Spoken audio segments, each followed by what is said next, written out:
Hey everybody, welcome to the studio of Carini Arts. It is hump day for me. You may catch the video on another day. A couple quick announcements, which again, because you may find this on another day, may have nothing to do with you, but some of them do. So I'm trying something new on Reels for Instagram and on TikTok. So I invite you to join me in using my original audios for your vids, and I may just share them.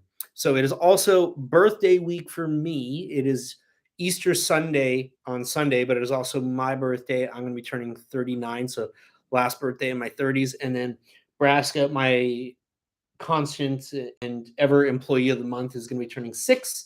And then my other little fur baby, Pete, is going to be turning 2 on that day. So it is birthday day or birthday extravaganza for so many of us. And you're welcome to go to CariniArts.com, my shop, and you can make a donation there if you would like, and we'll send you a little something. You can also Venmo or PayPal us at Carini Art. So, as I mentioned, the shop has a brand new look. So I just completely redid it, added a bunch of new things. I made a lot of stuff more accessible to people, so you can check that out as well. And that kind of segues me into the topic of today, which is finding creative solutions to navigate the never-ending increases in cost of living. Now, I'm curious to know where do you live, and are you noticing these where you live? Because I live in San Diego, and admittedly, I have lived in the same apartment for a long time now. Of course, it would have been great if I could have bought a house many years ago, but I do not come from money. I never had the stability of money. I have never had a significant other in the capacity that money was shared or there were really dual incomes. So I never felt the security, or I never felt like I was in the position to make the decision to buy a home. And so, like I mentioned, I've lived here for a long time, coming up on, well, actually passing, no, coming up on 17 years. So, coming up on 17 years, and it costs about double where I live right now versus when I had moved in. And now I will say that I have actually had a degree of rent control. So even at paying double what it was when I moved in, there has been a degree of rent control. So in theory, if I was to leave and somebody else was to try to move in here, it would probably be, I would say, 3 to 3.5 times what it cost when I moved in. Now, cool, like I've had a degree of rent control, but I've lived here all this time. I don't have anything new. And it essentially just costs that much more to have the things that I used to have. My logic in being practical and approaching how to manage myself as an artist, turning this into a career, was to minimize my overhead to live a simple life. Never really cared about fancy things. And so I feel like I had a great strategy. Now, employing that strategy and employing it, I to a degree that I would say was, in my opinion, very successfully, and to find that I was still having these obstacles, it enlightened me to the fact that the issue may not be me, but maybe the system that we live in now. I'm not passing blame. Like, life is what it is. Life is not going to be easy. There are always going to be obstacles. So it's not just like, oh, poor me, whatnot. But you know what? There's some definite stuff wrong in the world that we live in today. And we have to find creative solutions to deal with it. And so that's the situation. That's the hand I'm dealt. And I'm going to find creative solutions to make it work, because this is what I love. This is what I do. This is what I was put on this earth to do. And I'm determined. And I have stated that I've made a vow to all of you that I will make this work so that I can show you that it is possible and open up doors for others behind me.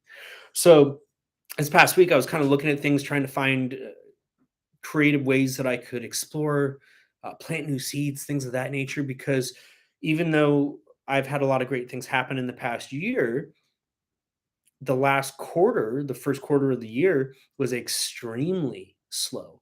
And if you're an artist watching this, I think that what you may notice, or perhaps if you're new to this, what you may notice over time, is that a lot of times when the economy becomes troubled and people start being tighter with their money, one of the first things to get cut out oftentimes is art.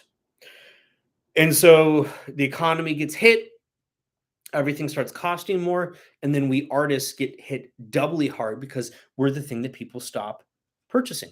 And in many industries, in many service industries, like say you're a chiropractor, dentist, something like that, the economy gets hit, things get tough, you raise your prices. Well, artists, even if you have your prices of what they were at, people stop buying that. So you're left with this dilemma of like, oh my God, is it me? Am I doing something wrong? Do I need to lower my prices?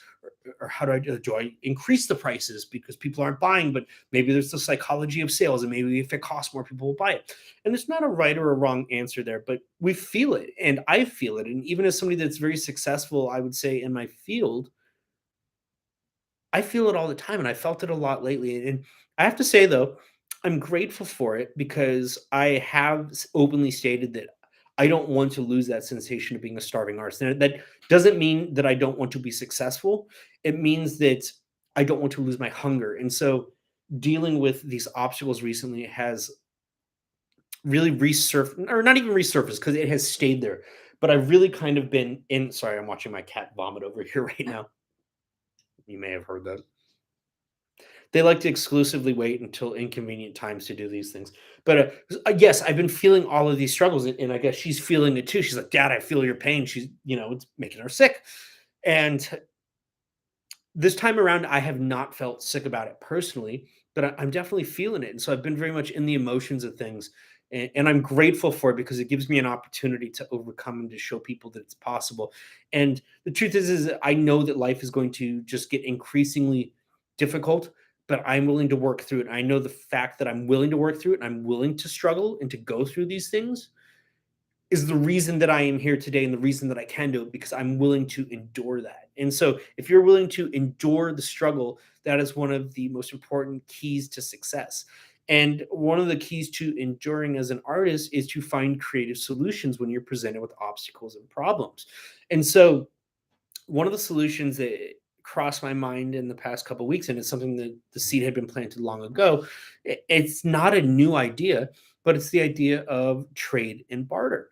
So I looked at my expenses, and because I live a simple life, I use a lot of the same goods and services on the regular. I work with a lot of small businesses, and I looked at people like my canvas guy, my framer, my dentist, my chiropractor, my massage therapist. Now, some of these things sound kind of fancy. Like I don't do these things like every week. So I'm not living like the spa life, but every once in a while I do these things because I'm a big believer in focusing on wellness and health and preventative care so that I'm not going to a doctor and throwing a band-aid on things. But I looked at all these services. I looked at some of the places that I go eat at regularly that are small businesses that are local. And I thought, well, you know what? I frequent these places quite often, and these people know me.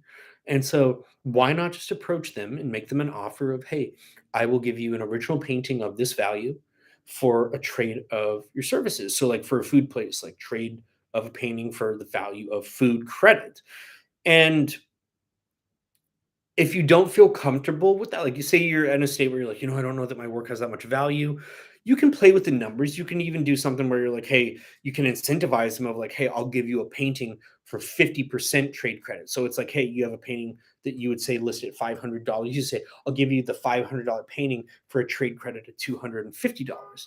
And when you stop dealing with dollars, a lot of times these things have great appeal to businesses because they have material costs, things like that, but it's part of its labor. So sometimes it actually is more appealing to do a trade and barter for something that they could use than it is to deal in dollars. I mean, what's the real value of a dollar? You can't do shit with it, a dollar. I mean, you can wipe your ass with it if things get hard, but you can't eat a dollar. You can't house yourself with a dollar, but you can trade like the good old days. I mean, that's how civilization was created. It was based on a trade and barter system, not paper dollars that are jack shit in value that are just governed and managed by the government. So there are ways to work around these things. And so I presented this offer to a number of these businesses and these vendors and service providers in the past couple weeks. And I was amazed at how many were interested in the idea. Now, we'll see how many actually go through with it. But even throwing it out there, I was like, you know what? Okay, like I like this. Like it made me feel good in the sense of like, okay, you know what? Like this was an interesting idea. Maybe I should keep thinking of creative ways to do this and to navigate outside the system to work around the matrix and all these barriers presented by society. And that's the way that you succeed, is being creative in your solutions just as much as you are in the standard day-to-day processes. Just because we live in a system that was set up in such a way does not mean that you have to exclusively live and operate within that system. And I am finding the more that I remove myself from that system, the happier and the more fulfilled I am becoming. And if I can trade, say, my dentist for a painting, for his home, for his office, for trade of doing something like x-rays or a deep cleaning, something like that, like, that's a cool feeling on the back end too. And not only that, but think of this. You could potentially then increase your exposure, your visibility by getting, maybe if you coerce him to put the work in the office or something like that. And even if they say no to the trade and barter, maybe you open up the doors or the possibility of exhibiting your work there in a small business. I think that it's more and more important every single day that we go back to supporting the small businesses, which are being run out completely. Here in San Diego, they're doing stuff to the streets that they're doing under the guise of like health and wellness, like with these bike lanes and nonsensical parking and getting rid of 99% of the parking. And they state their reasons, but what I see is not in correlation with what I'm told.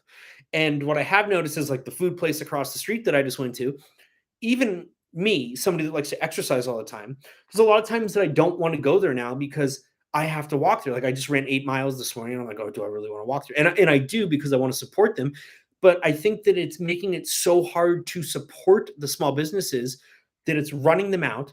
And the mega conglomerates are just being ushered in as they wipe away all the mom and pop shops, all the little businesses. And so it's important to get back to that simple life and to supporting the local and the small businesses that really need it. So, just my thought for the day. I'm curious for those that may be tuning in if you've ever tried the trade and barter system.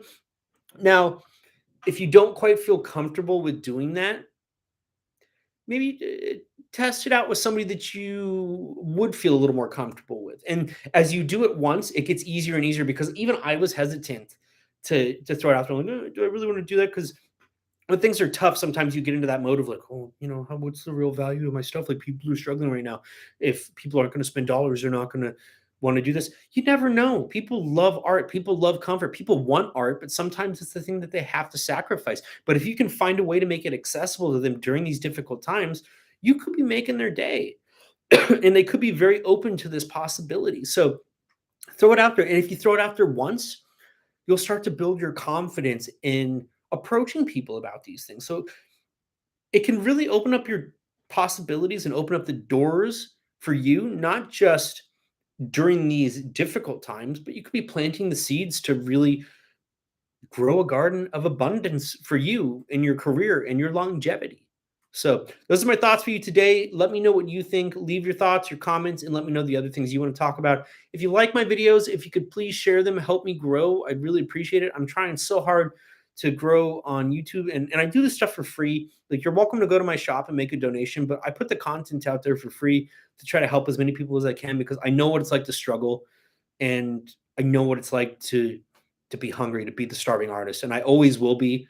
And so I am here for you. Have a good day.